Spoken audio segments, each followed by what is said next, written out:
किसी गांव में एक साधु रहा करता था। वो जब भी नाचता था तभी बारिश होती थी।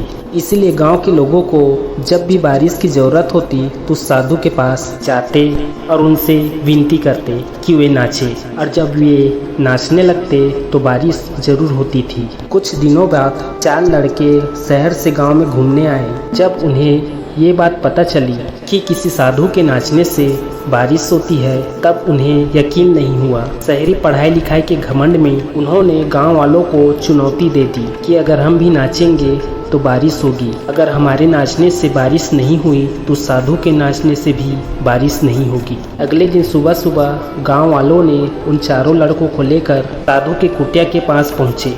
गांव वालों ने साधु को सारी बात बताई। फिर उन लड़कों ने नाचना शुरू किया। पहले लड़के ने नाचना शुरू किया। आधा घंटा बीत गया। फिर पहला लड़का थक कर बैठ गया, पर बादल नहीं दिखे। कुछ देर बाद दूसरे लड़के ने नाचना शुरू किया और 1 घंटा बीतते बीतते वे भी थक कर बैठ गया। बाकी दोनों लड़कों ने भी ऐसा ही किया, पर बारिश नहीं हुई। अब साधु की बारी थी। उसने नाचना शुरू किया। 1 घंटा बीत गया, पर बारिश नहीं हुई। साधु फिर भी नहीं रुका, वे नाचता ही रहा। नाचते नाचते 2 घंटे बीत गए, पर बारिश नहीं हुई। 4 घंटा बीत गए, पर बारिश नहीं हुई। लेकिन साधु तो रुकने का नाम ही नहीं ले रहा था। धीरे धीरे शाम ढलने लगी कि तभी बादलों की गड़गड़ाहट सुनाई दी और थोड़ी देर बाद जोरों से बारिश होने लगी।